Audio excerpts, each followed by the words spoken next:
가장 믿었던 공간에서 가장 믿었던 사람이 가장 믿을 수 없는 짓을 했다.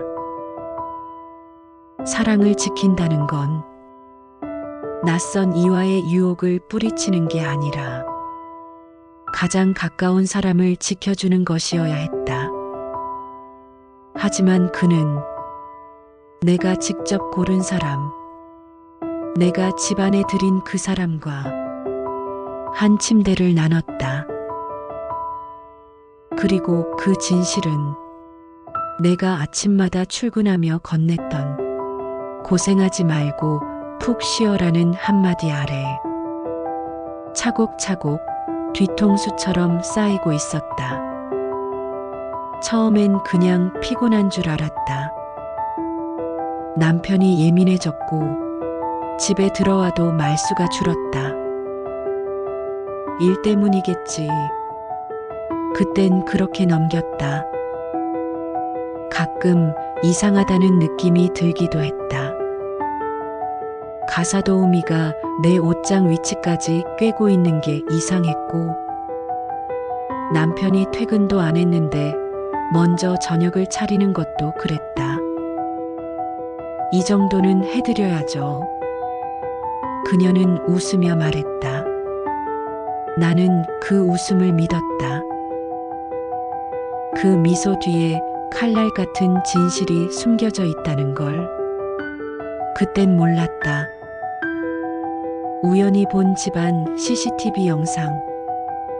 거기엔 내가 집을 나선 지 30분도 채 되지 않아 당당하게 비밀번호를 누르고 들어오는 가사도우미의 모습이 찍혀 있었다. 그녀는 잠시 신발을 벗은 뒤 조심스럽게 거실을 지나 곧장 안방으로 향했다. 그 순간 내 심장이 멈추는 줄 알았다.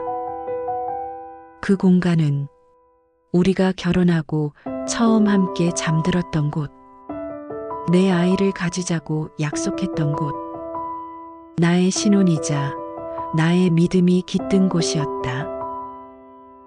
그 침대 위에서 그 남자와 그 여자는 도대체 무슨 관계였던 걸까?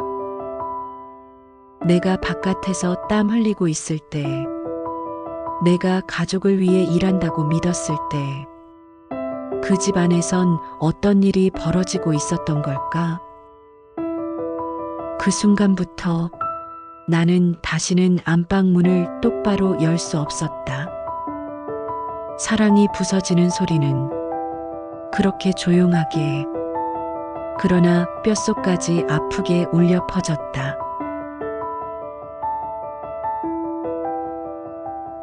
결혼 5년 차, 맞벌이로 살아가는 우리 부부는 매일이 전쟁이었다.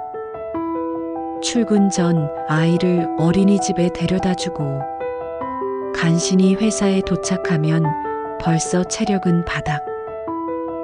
점심은 책상 앞에서 대충 때우고 야근 후 귀가하면 집은 늘 엉망이었다. 그러던 어느 날 남편이 말했다. 이럴 거면 도움이라도 쓰자. 당신 너무 힘들잖아. 그 말이 얼마나 위로가 되었는지 모른다. 고맙다는 생각이 들었고, 그가 날 배려하고 있다고 믿었다. 그렇게 지인의 소개로 한 여성을 고용했다. 그녀는 말이 없고 손이 빨랐다. 집안을 조용히 정리하며 존재감조차 없을 정도로 조용했다. 나는 부탁했다. 편하게 지내세요. 청소랑 세탁 정도만 해주시면 돼요. 그녀는 고개를 숙이며 조용히 웃었다. 그때는 몰랐다. 그 미소가 친절이 아니라 계산이었다는 걸. 남편은 자영업을 하고 있었다. 일정이 유동적이라 종종 낮에도 집에 있었다. 어느 날부턴가 남편은 그녀를 자주 칭찬하기 시작했다. 요즘 청소 잘 돼 있더라. 정리도 깔끔하고. 나는 고맙다는 말로 넘겼다. 나 대신 집안일을 해주는 사람을 고맙게 생각했다. 하지만 어느 날, 청소날이 아닌데 현관 슬리퍼 위치가 뒤바뀌어 있었다. 소파 쿠션이 낯선 방향으로 놓여 있었고, 내가 쓰는 베개에서 익숙하지 않은 향기가 났다. 그 작은 의심이 점점 커져갔다. 그러던 어느 날 도우미가 갑자기 그만두겠다고 했다. 이제 다른 데 일이 생겼어요. 형편이 안 좋아서요. 그렇게 찜찜함을 뒤로하고 그녀는 일을 그만뒀다. 하지만 며칠 뒤 같은 단지에 사는 지인이 말했다. 그분 너희 아파트에서 계속 보이던데. 그 순간 등골이 오싹했다. 나는 남편에게 조심스럽게 물었다. 혹시 도우미 연락처 알아? 뭔가 이상해서.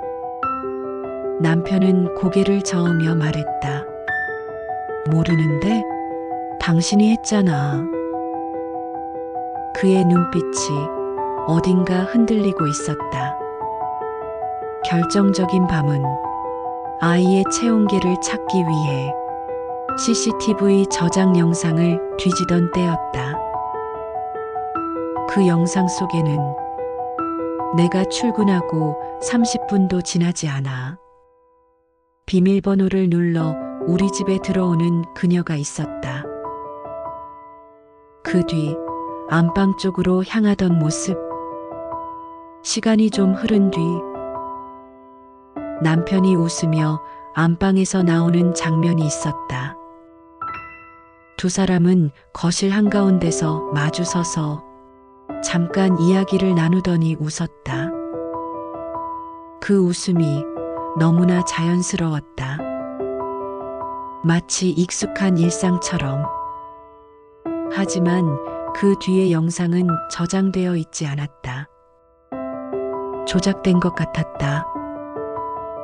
자동 저장 기능이 꺼져 있었고, 그날 이후의 영상은 아예 없었다. 실수로 이 영상만 지우지 못한 것 같았다. 나는 무릎이 꺾인 채 노트북 앞에서 울었다. 믿었던 사람, 내 가족, 내 공간, 그 모든 것 안에 가장 추잡한 배신이 숨어 있었다. 나는 아무 말 없이 집을 나왔다. 아이만 데리고 친정으로 갔다. 그날 밤 남편은 수십 통의 전화를 했다. 무슨 일이야? 갑자기 왜 그래? 나는 단 하나의 메시지만 남겼다. 그 침대에서 도대체 얼마나 뒹굴었던 거야?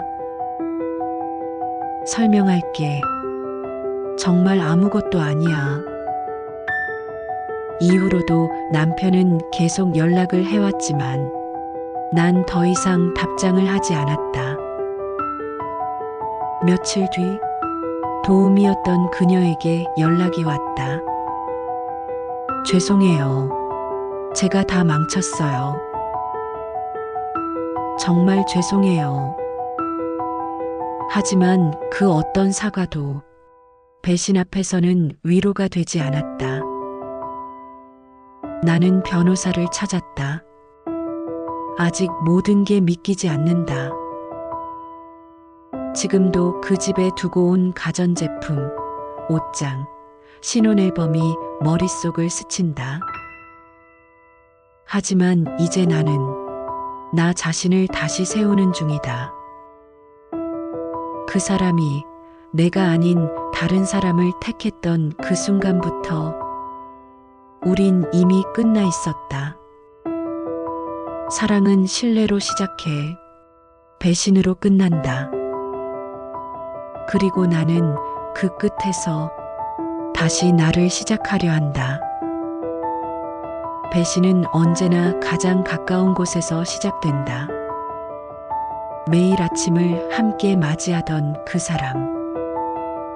아이를 함께 키우며 인생을 나눈다 믿었던 그 사람.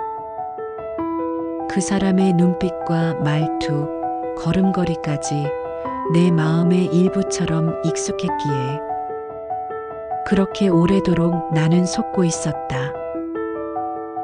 그가 집안에서 저지른 짓은 단순한 외도의 문제가 아니었다. 그건 내가 믿어온 일상 전체를 조롱하는 폭력이었다. 내가 떠난 그날, 그는 단 한 번도 내게 온전히 사과하지 않았다. 그저 외로웠다는 말로 자신의 욕망을 합리화했다. 그리고 그 말이 가장 큰 폭력처럼 내 가슴을 찔렀다. 나는 매일 밤 꿈을 꾼다. 익숙한 공간, 낯익은 향기. 그리고 그 침대 위 웃고 있는 두 사람. 꿈속에서도 나는 비명을 지르며 깨어난다. 그때마다 심장이 내려앉고 눈물이 앞을 가린다. 이혼 서류는 이미 제출했다. 가정법원에 다녀온 날 손에 들린 종이 한 장이 내 인생이 송두리째 무너졌음을 증명하는 증거처럼 느껴졌다. 그리고도 나는 여전히 묻는다. 내가 정말 잘못한 건 사랑이었을까, 신뢰였을까? 아니면 침묵이었을까? 괜찮다는 말을 내뱉을수록 나는 조금씩 무너졌다. 잘 지내겠다는 말에 사실은 매일 버티는 중이었다. 그럼에도 내가 버틸 수 있었던 이유는 단 하나, 내 아이였다. 아이는 아무것도 모른다. 엄마가 왜 울고, 왜 짐을 싸고, 왜 낯선 곳에서 자고 있는지 묻지 않는 아이를 보며 나는 입술을 깨물며 다짐했다. 무너져선 안 된다. 이 아이 앞에서는 끝까지 살아내야 한다. 혼자라는 건 두렵다. 하지만 다시는 그 어떤 거짓된 사랑에도 기대지 않기로 마음먹었다. 이제 나는 그의 아내가 아닌 나로 살아가려 한다. 사랑받기 위해서가 아니라 스스로를 지키기 위해서.